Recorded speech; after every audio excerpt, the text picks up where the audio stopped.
নিজেকে যদি ভালো রাখতে চান, সর্বপ্রথম আপনাকে আগে মায়া ত্যাগ করতে হবে।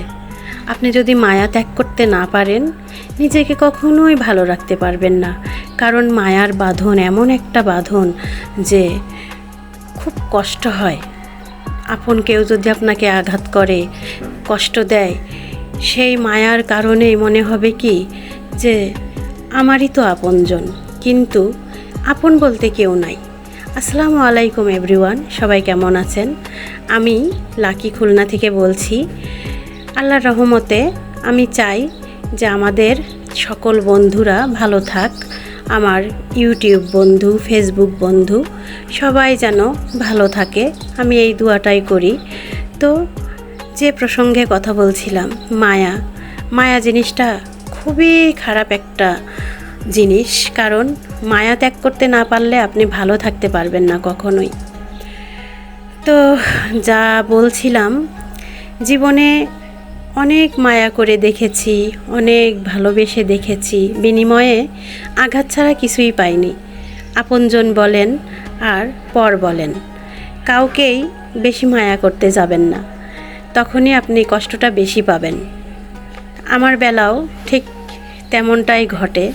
আসলে যখনই আমি মায়া করতে যাই বা মায়া করি যে আমারই তো সব কিছু, আমারই তো আপনজন, তখনই আমি খুব কষ্ট পাই, খুব আঘাত পাই।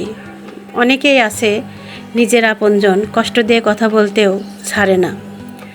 আপনাকে কিভাবে ছোট করবে, আপনাকে কিভাবে নিচু করবে, সেটাই তাদের মনে হয় এক রকম লক্ষ্য থাকে।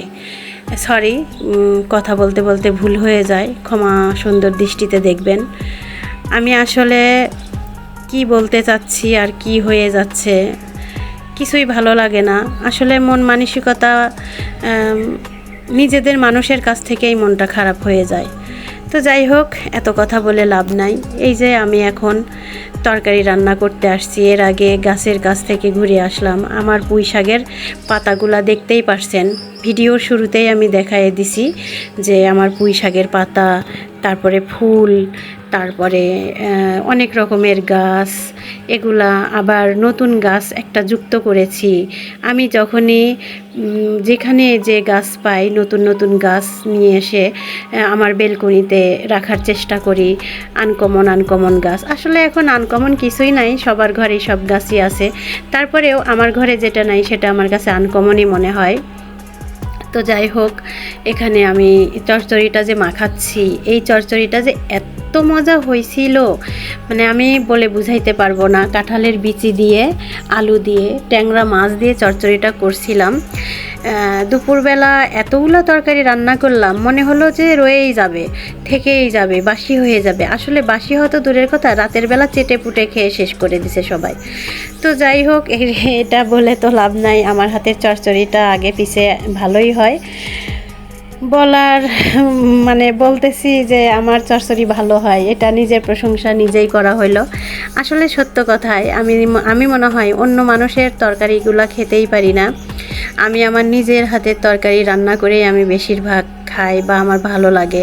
আগে এমনটা হতো না, আগে মনে হতো কি অন্যের হাতের তরকারিটা বুঝি অনেক মজা, কিন্তু এখন মনে হয় কি যে আমি রান্না করলেই বুঝি আমার কাছেই আমার তরকারিটা মজা লাগে।